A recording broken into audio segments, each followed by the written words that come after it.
So it gives me great pleasure to introduce and welcome your provincial president, Erin.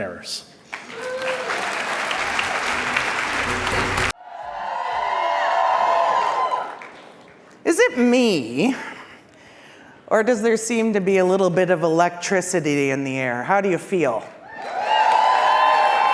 Not just in this room, of course, but spreading across the province, in our bargaining units, among our membership. Do you feel it too? Let me hear you. Now, maybe electricity isn't the proper word. Let's think of some F words, because you know how I love my F words. Let's see. How about forceful, or fierce, or furious? Who's feeling furious? Now, I'm taking a risk here on the next one, but can anyone throw out an F word or two? How are you doing? Let's hear your F words. What are they? Fiery, fierce, forceful, feisty.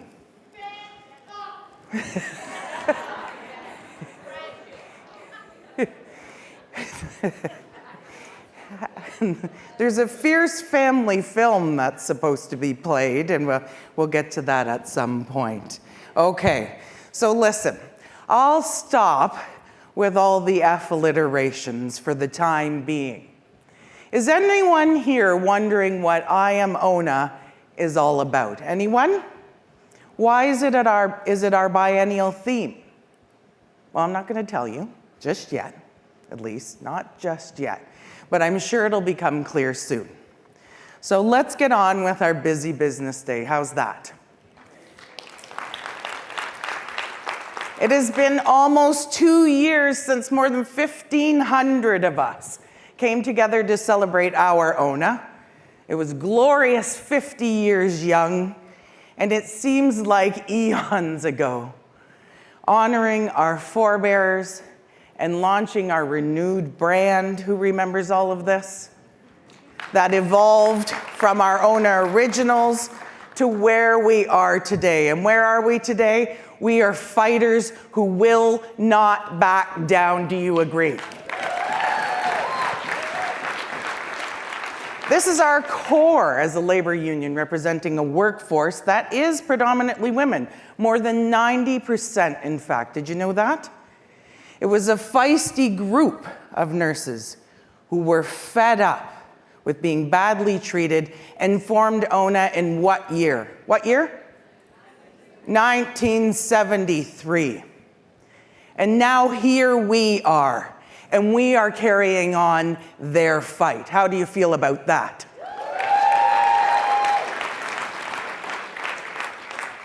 So Nobel Peace Prize winner Malala Yousafzai said, "I raise up my voice, not so that I can shout, but so that those without a voice can be heard." And I'd like to say, boy, oh boy, have we made ourselves heard. All of you in this room. Have we made ourselves heard? Make yourselves heard. Now, it's true that some of our shouting has been brushed aside and, well, ignored even, and I think that's rude. And speaking of being ignored, I'm sure you know where we're going. I would love to report that we have made some major inroads with the Ford government, that they are listening to us and have suddenly developed the common sense to improve Ontario's healthcare system. I would love to, but I can't. So I'm going, shame. Thank you, Monique Storzak. Shame. Does anyone else feel that's a shame? Shame. So I'm going to tell you a story. You know these stories are about to come every biennial. About one of my most recent interactions with Premier Doug Ford.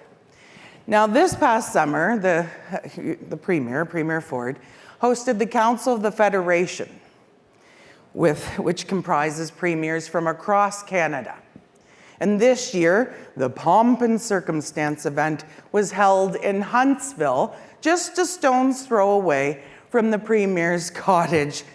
That's convenient, isn't it? And our national sister union, the Canadian Federation of Nurses Unions, once again held their annual policy breakfast for premiers and provincial nursing leaders. You can see us there. Breakfast is the key word.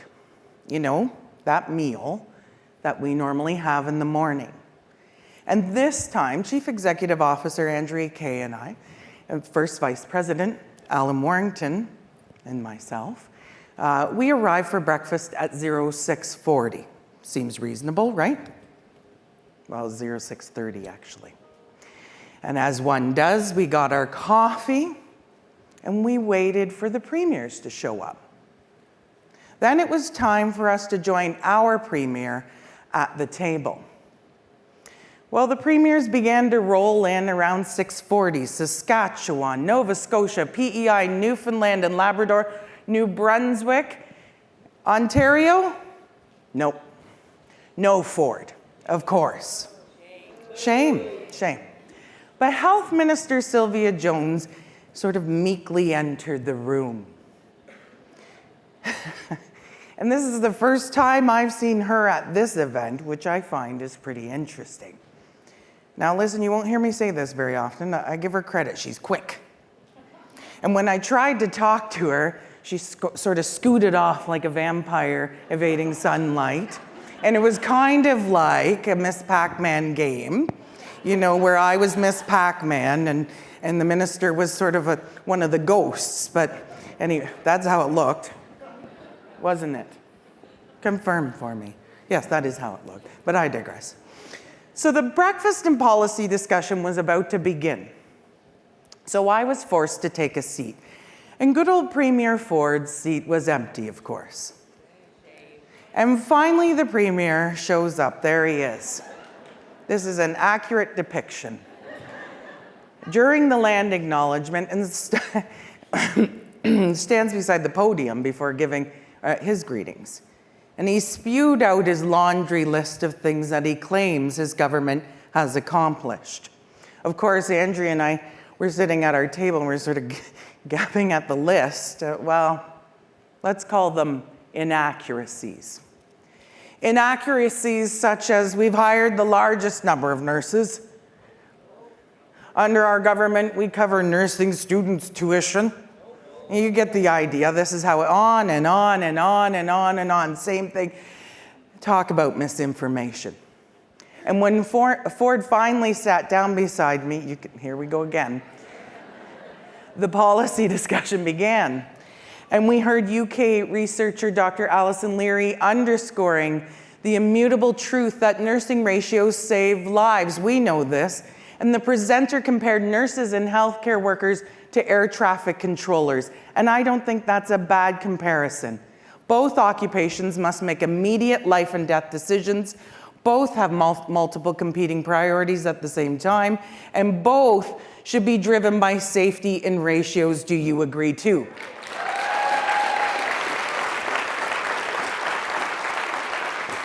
So I looked at Sylvia Jones and she was paying attention and taking notes, which is a good sign. And I looked at Ford and he had, as you can see there, a blank stare. And I couldn't help myself, so I tapped him on the shoulder as one does. And I said, "You need to be listening to this." Well, it's a true story. That's what I said. You need to be listening to this. And he grumbled something I couldn't quite catch. And after a few minutes, Ford's aides discreetly advised him that he had to leave. A few minutes. So what was going on here? So he had just spent a handful of minutes, but he has to go. Well, you should know this by now. I would have none of it. And I told him outright, "Premier, you must meet with me. You must meet with me." And he was like, yeah. He was waving his hand a bit, probably trying to swat me away like a wasp. It was summer, you know. And I said, "I want a commitment from you. I want a commitment about a meeting now." And he responded, Erin, I have to go." And then I said, "Listen, Premier, we can do this either two ways. We can either pinky swear or we can shake hands, because that's how you boys like to do it. So finally, Ford gave up. He shook my hand.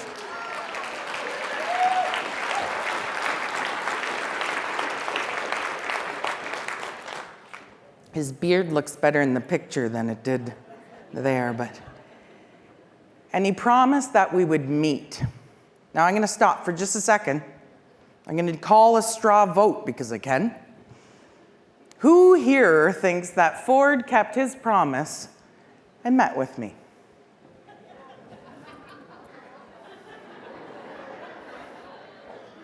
And who here thinks he broke his promise? Yeah, I'm not going to keep you in suspense. He did not meet with me. Shame. But something interesting did happen. I finally cornered Sylvia Jones. I got her. To talk about, well, there she is. There she is. To talk about staffing ratios.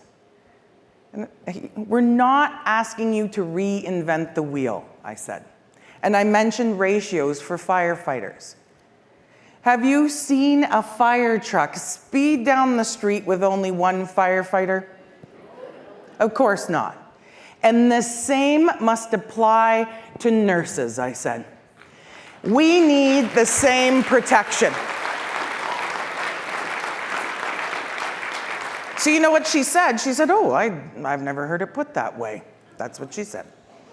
And while we were talking, Minister Jones waved over her assistant and asked for copies of the presentation, the policy presentation, which I was pleasantly surprised to see, truth be told. And that's saying something again. So maybe Sylvia Jones is listening, maybe. And as you know, we are not giving up on staffing ratios. And the health minister may, just may, turn into an unlikely ally for all of us. Let's see. So let's open the conversation about provincial bargaining. How has our provincial bargaining changed in the past 2 years since last biennial? Can anyone just shout it out? How has it changed? Transparency. I think dramatically would sum it up. There's an open process with our own members telling us their priorities, attending demand-setting meetings, and then directly voting on proposals we bring to the negotiating table. How do you feel about that? We began this process with the nursing homes in 2024 and followed up with hospitals and VON this year. How do you feel about that? And we're also supporting provincial bargaining with campaigns, mobilizing members to build support and fight for their demands. How do you feel about that? And this has been a huge shift for ONA, and I think we can agree. Members have a better understanding of the collective bargaining process and are engaging in unprecedented levels. Do you agree? And this is great news because it's going to take all of us. How many times will I say this? It is going to take all of us to force the provincial government and employers to adopt staffing ratios and our demands. Who's ready to roll? So speaking of ratios, let's just get right in and talk about hospital bargaining. So there are no words, really, for what a calamity and a sham this round was. We all know about the horrendous arbitration decision released by arbitrator Sherry Price. And I want to show you a slide that pretty much captures how much a lack of respect and, frankly, a lack of knowledge the arbitrator has regarding our work. So look at all those X's. Our well thought out proposals crossed off one by one. Look at that dismissed column. That is a shame. The decision is a complete disgrace. and further proof that the arbitration system is completely broken. Do you agree?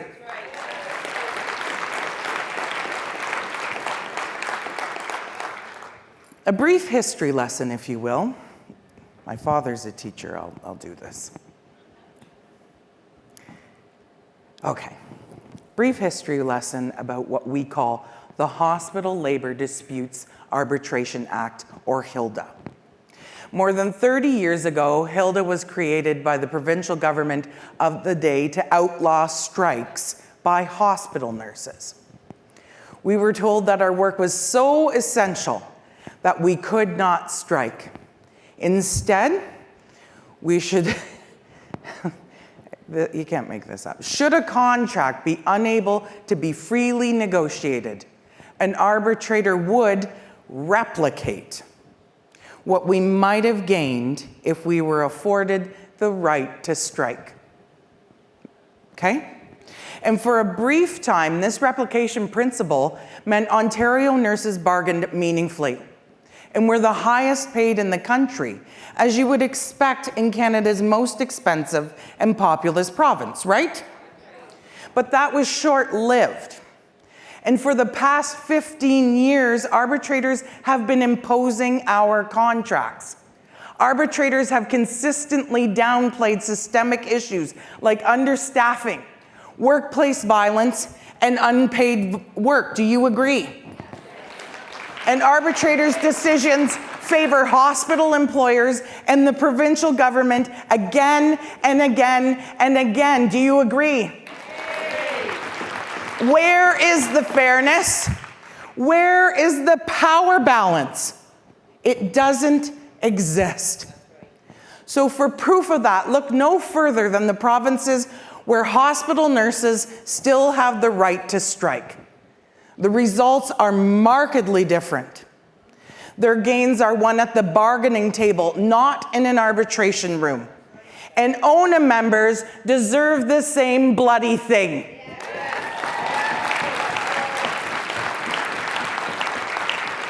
But we can't achieve this with our existing process.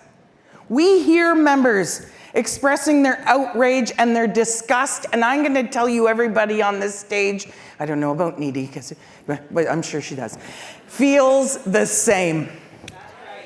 And we know that you have said enough and supported taking some serious action. Now let me step up on my soapbox for a minute. I have heard time and again that a number of our members are working for free. They come in early, they stay late, and they don't claim their time. And I'm here today to say this practice must stop. Must stop. It is past time for us to be paid for every single minute that we work. Do you agree? And did you know that nurses and healthcare professionals working in hospitals alone donate about $200 million a year in free labor back to employers? So I want to be clear, nurses and healthcare professionals are not volunteers. Working in healthcare is not meant to be a charitable act. It is a career. Just like any other career, just like male-dominated fields, we all have bills and financial commitments, just like everyone else. And it is absolutely time for us all to stop taking all the shit that's being shoveled to us and stand up.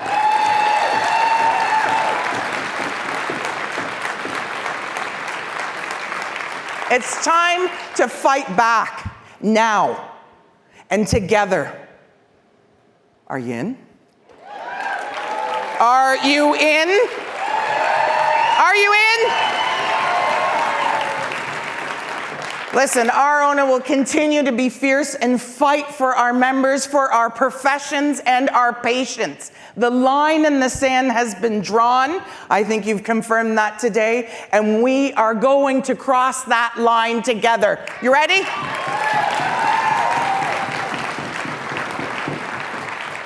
So who here works in primary care? Make some noise. So this sector has had a tough go at it in the past few years. Is that right? Would you all agree? More than 2.5 million Ontarians do not have a primary care provider. Shame. Provincial budgets have been frozen for years. Shame. Because of this, there's a huge recruitment and retention problem because of low wages and heavy workloads, and that is a shame.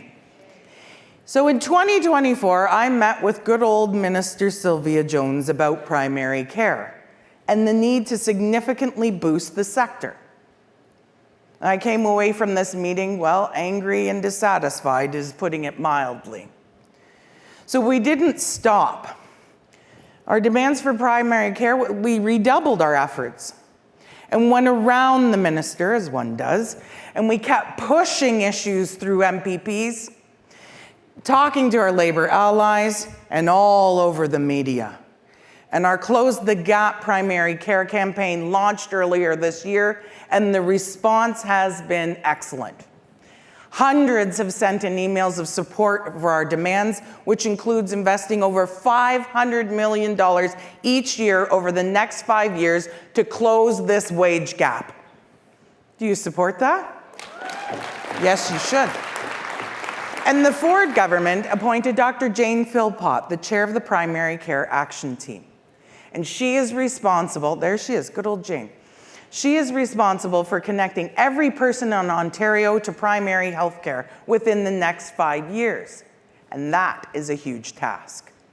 So in May, our Chief Executive Officer, Andrea Kay, and I met with Dr. Philpott. It was a brief meeting, but we were able to make it crystal clear that primary care must receive additional funding, stat, to support nurses and healthcare professionals. And we made it really clear that it is imperative that our members receive the wage increases they so rightfully deserve. So fast forward a few weeks, and that's when we began to hear strong rumblings about something. Something was going to come soon for primary care staff, which sometimes, you don't hold your breath. But lo and behold, in the summer, we received word that primary care facilities were given funding increases specifically to support the recruitment and retention of primary care professionals. I think that's amazing. It's coming. It's coming. And the wage increases are to be given to new and existing staff. So this is good because our strategy worked, and it's about bloody time someone listened and acted. This is good news, but I want to be perfectly clear again that we are far from done. We are watching to ensure employers use this funding properly.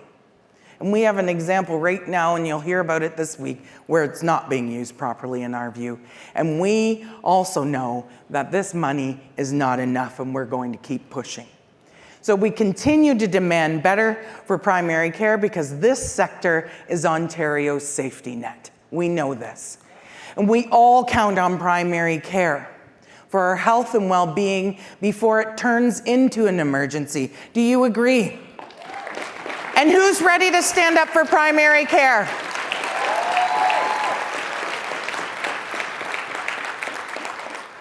More than 220 Victorian Order of Nurses members held provincial bargaining over the past 2 months. Were you aware of that?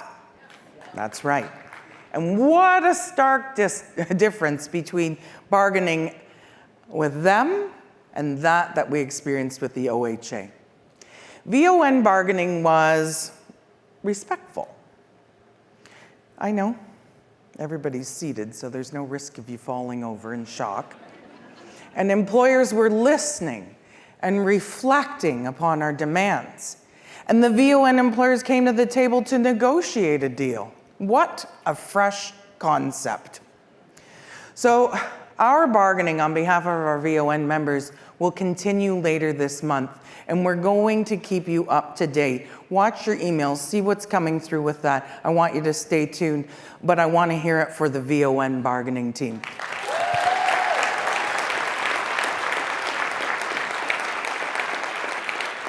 Now, earlier, I mentioned that our nursing home sector members experienced the first round of our new way of bargaining. Who remembers that? And if you can believe it, it seems like yesterday, our 2,000 plus nursing home members are headed back to the bargaining table in April. So listen, there's a lot to prepare. Our demand setting meetings, voting on proposals, and so much. And listen, I expect that we will have I think you can hang your hat on this, that we will have a few actions that will support our members' demands as well. So here we go, and I want to hear it this time. Who will support our nursing home members next year? Let's hear it.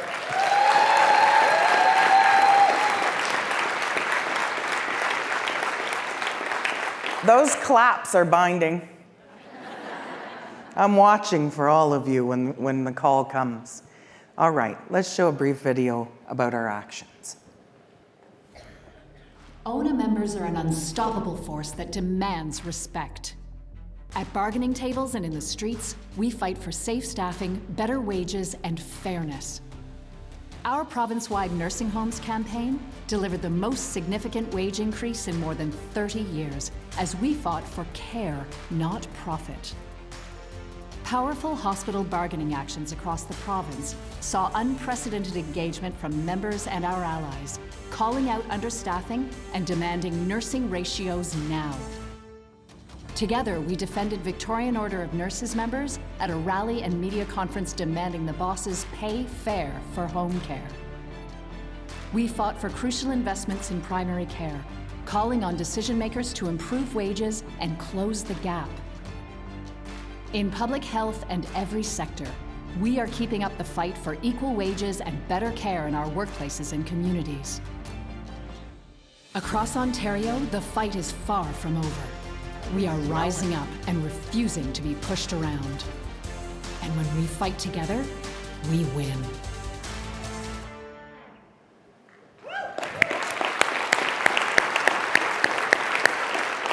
So the Ford government has been up to its old tricks again by merging and amalgamating and fusing together bits and pieces of our public healthcare system. Same old, all in the name of efficiency. We know that. And you know what? That's, to me, a real crock of feces. There's an F word. Our members from Ontario Health at Home, where are you? Oh. And the rest of ONA, let's give them a round of applause.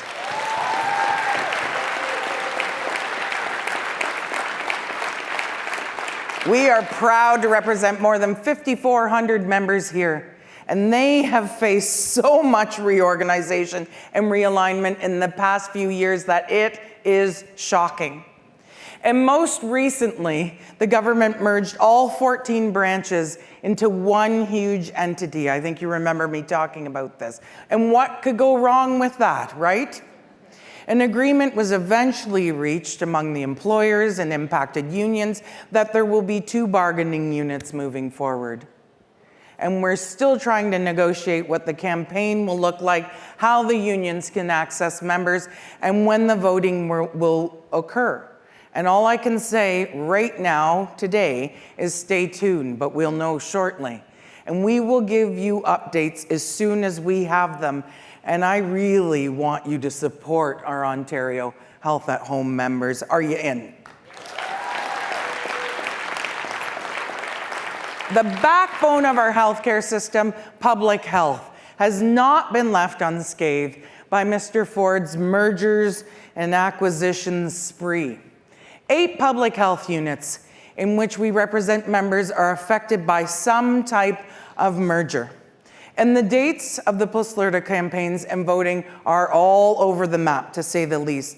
Some bargaining units are wall-to-wall ONA, while others have several unions involved. You can imagine it's a dog's breakfast. There is the new Grand Erie Public Health Unit that has a tentative campaign in early 2026. Then there is the Northeast Public Health Unit, where we are waiting for campaign details. Southeast Public Health is an interesting campaign because both unions are quite strong. I think ONA is stronger though, do you agree? And for Lakeland Public Health, the Ontario Labour Relations Board meeting will be at the end of this month. So more details soon to follow. But listen, when the public health or Ontario Health at Home campaigns are finally established, we're counting on you to come and to support your ONA colleagues. Are you in? We need ONA members to come out in full force to talk to current and prospective members about why they must vote ONA. Are you in? Now remember, we are the largest union in Ontario that solely represents nurses and healthcare professionals. Did you know that? And growing our movement is an enormous advantage for all of us. We need to spread the word. Are you in?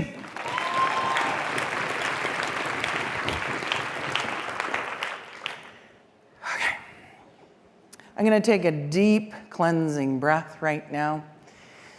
Spend a few minutes discussing something that impacts all of us, violence.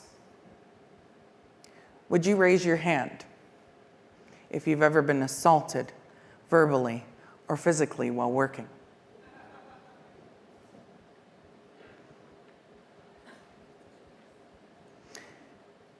Hold it there for a second.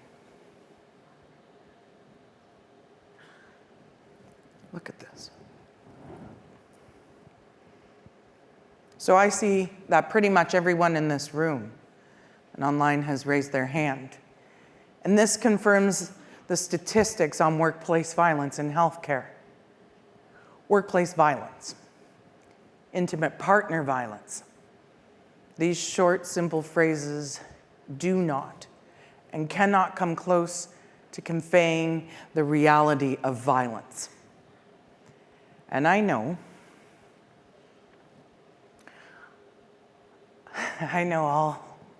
I'm a little verklempt here.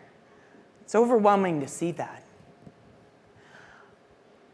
I know you all know what I mean. And the fact that you do is a shameful reality. Our employers expect us to simply accept physical, verbal, and psychological abuse at work. Do you agree? Not to mention burnout and moral injury. And ironically, our employers' treatment of us is in its own way an example of abuse. Employers blame us as if we did something to provoke violence or failed to do something to prevent it. And we all know that despite our work fighting for decades to improve workplace safety, employers and all levels of governments continue to fail us. Do you agree? And I sometimes feel like I live in an alternate universe where, when it comes to assaults on healthcare workers. And the last time I checked, we live in a country where attacking someone is illegal. Yet too often our work feels like a battlefield with the amount of aggression and violence we face. Do you agree? And as understaffing and underfunding gets worse, so does workplace violence. Workplace Safety and Insurance Board, WSIB data, shows that incidents are increasing every single day. Existing measures, many of which are hard-fought wins by our union, are no longer enough. And in my decades as an emergency department nurse, I was attacked more times than I can even count. Shame. And in fact, I stopped counting the assaults when they hit a total of 1,000. I've had broken bones, bruises, cuts, bites, been threatened with machetes, knives, box cutters, guns, and hospital equipment. And when I was 8 months pregnant with my son, a patient pushed me hard belly first into a desk. So believe me, there were much more serious attacks, but it's difficult to talk about them. In what world is this okay? In what world? Is it okay? No. Is it okay? No. Violence is increasing, and we know that at least part of the solution is safe staffing nursing ratios. And at every chance and to everyone, we have been touting the benefits of implementing nursing ratios. And the response from the OHA has been to fight them tooth and nail. And the OHA called them old-fashioned. Really?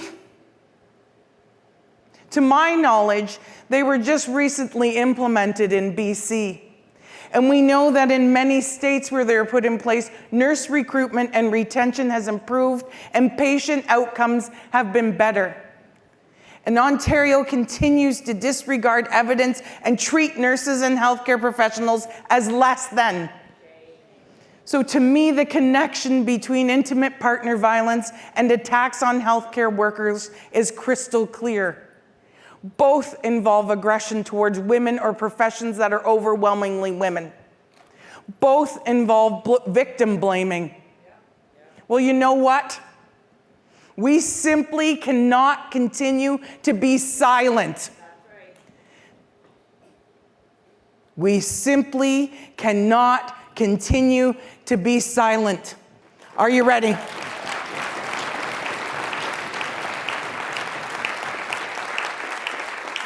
So we launched a major new ad campaign to fight back, to send the message that we will no longer accept this, no longer take the blame or suffer in silence. In our workplaces, many don't report violence because it means being shamed and re-victimized by their bosses. Do you agree? And those who experience intimate partner violence often feel they too are to blame. So our campaign, Code Black and Blue, shines the light on the criminal level of assaults on us. Safe staffing, support for healthcare workers, and people experiencing intimate partner violence would make a huge difference. And as ONA president, I am determined to do nothing less than lead the revolution, so to speak. No. Lead the revolution is what we're going to do to end workplace violence, unsafe staffing, and fight for safety for everyone experiencing intimate partner violence.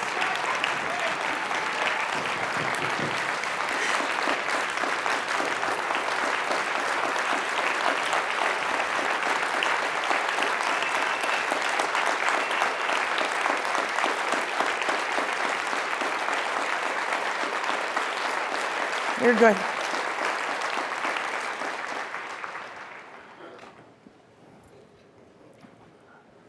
I'm really pissed off about this. So I hope you're with me, and I can see you are there. We're going to gain momentum. We've got this. And we have a long way to go, but I know we'll get there. So let's roll the campaign video. Yeah, violence in the workplace is getting worse and worse as the years go on. Nurses are being verbally, physically, emotionally abused. We're being beaten, spit on, punched, kicked, choked. To be frank, the amount of violence I encounter on a daily basis would shock the general public. The truth is, we don't feel safe at work, and that is unacceptable. It's time to protect nurses.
When I first started, I had no idea that I would be at risk of being physically assaulted. It's our baseline now to take it. It's become a part of our job to be abused. Nobody should feel that they cannot be themselves and perform their care in a safe manner. And that's really all we're asking for, is that ability to not have to worry about, am I safe at work? With the increased violence, nurses are feeling anxiety before they even start work. Do you feel like you're always on edge or you're always preparing for the worst? I just have to try to tell myself every day is different. Hopefully tomorrow's better. The common joke among nurses is, how many times have you cried in the shower this week? Unfortunately, many of my graduating class have already left the profession in just 4 years. It's a slap in the face to be continually ignored by the Ontario government. I remember reading statistics about Ontario having one of the worst nurse-to-patient ratios in Canada, and that hasn't changed. The Conservative government ignoring our call for safe staffing ratios is unacceptable. It's time for the government to step up and make it happen. It's time to protect nurses.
A few months ago, I spoke at June PCM about our promise to approach our union's next strategic plan differently.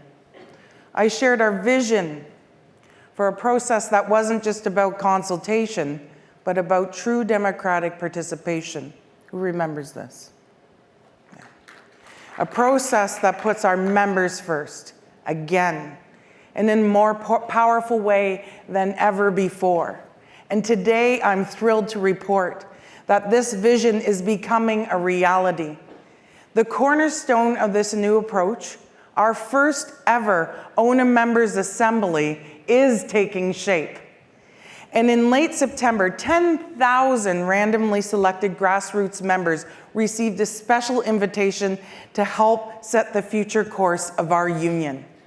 And of those who answered this call, 30 have recently been randomly selected through a special lottery process of grassroots members, while mirroring our entire membership by region, age, designation, sector, and background. How do you feel about that? It's pretty big.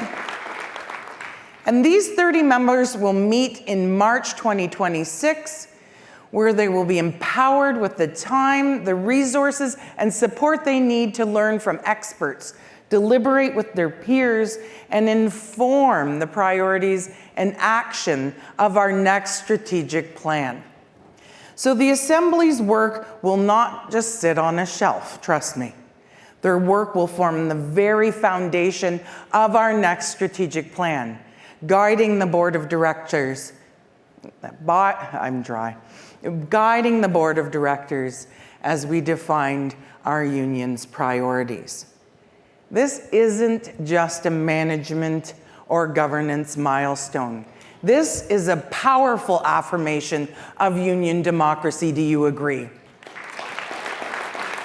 Corporations distribute power based on shareholders and political parties' favor with those with connections, we've all heard this in the news, or resources. Our process means every single member Whether you're a new grad working nights in Thunder Bay or a seasoned ICU nurse in Toronto has an equal chance to shape ONA's future, and I think this is terrific. This innovation doesn't break from our traditions, it deepens them. And when our ONA was founded 52 years ago, it wasn't top down. It was grassroots nurse saying, we need representation. And our civic lottery and members' assembly carry forward the original vision. It is a direct continuation of that essential work. Our work putting grassroots members at the heart of strategic planning is a powerful reminder of the unique role unions play in strengthening democracy. Do you not agree? And this is at a time when many people feel disconnected from the political decisions that affect their lives. Our movement is creating new ways to ensure working people, I'm really dry, can help shape their own future. Let me have a little sip. Thank you, Alan. Is anyone else dry? Feel free. Feel free. My lips are stuck to my teeth, which is uncomfortable. The 30 Assembly members carry the hopes of all 68,000 of us. No pressure. But their work is only the beginning. The strength of our democracy is a shared responsibility. We must all continue to work, engaging our members, strengthening our locals, and ensuring the democratic values we champion are alive and active across our union.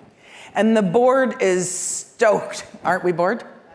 To see where this takes us.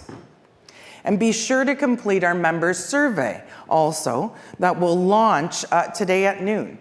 Alan and the Quality Committee and Grace will have more details about it, so everybody stay tuned. I'm really behind here. I have a question. Who here has taken action over the past 2 years? Any action? Rally, MPP meeting, picket, phone zap, signing a petition, anything? Anything? Well, I have some amazing news for you. Just a few short years ago, we put together a member mobilizing team at ONA, and our results to date have been super inspiring. Mobilizing has grown by leaps and bounds and become a powerful force in our bargaining units, in our workplaces, and in our communities. So a quick question, just shout out your answer. How many actions do you think that ONA has taken part in over the past 2 years? Go. 40, 80, 100? What do you got? 550, Donna, geez. I wish. Our members across the province, through all our sectors, across professions, morning, noon, and night, participated in more than 171 actions. And that is a powerful testament to our growing strength and forward momentum. Don't you agree? It's friggin' awesome. So I challenge every one of you in this room and online to continue to support each other in our fights and become involved in our ONA. Who's with me?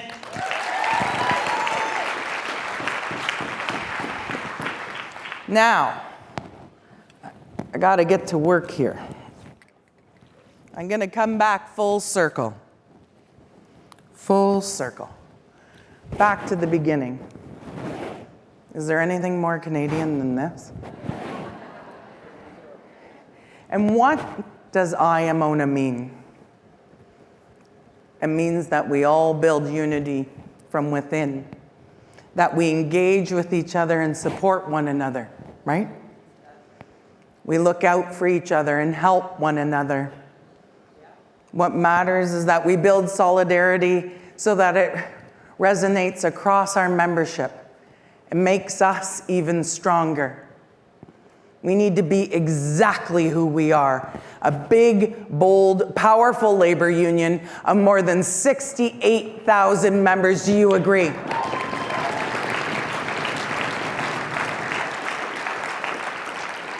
ONA isn't a place, an office, or even a logo. And that's why I'm here today, to tell you that we're all ONA. And together we will fight together to win the change we need.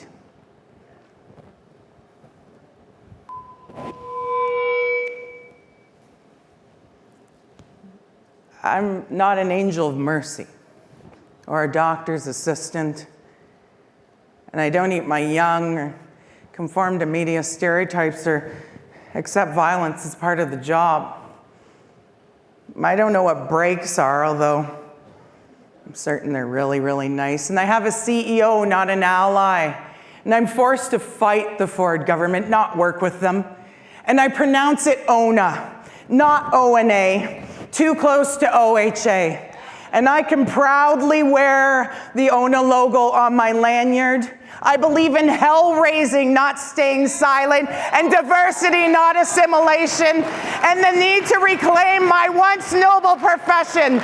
My skills are worth way more than an arbitrator's lousy decision, and I use F words all the time. Yes, including that one. ONA is the biggest provincial nurses union, the first to show how fierce and feisty members can be, and the best damn part of my work life. My name is Erin, and I am ONA. Are you?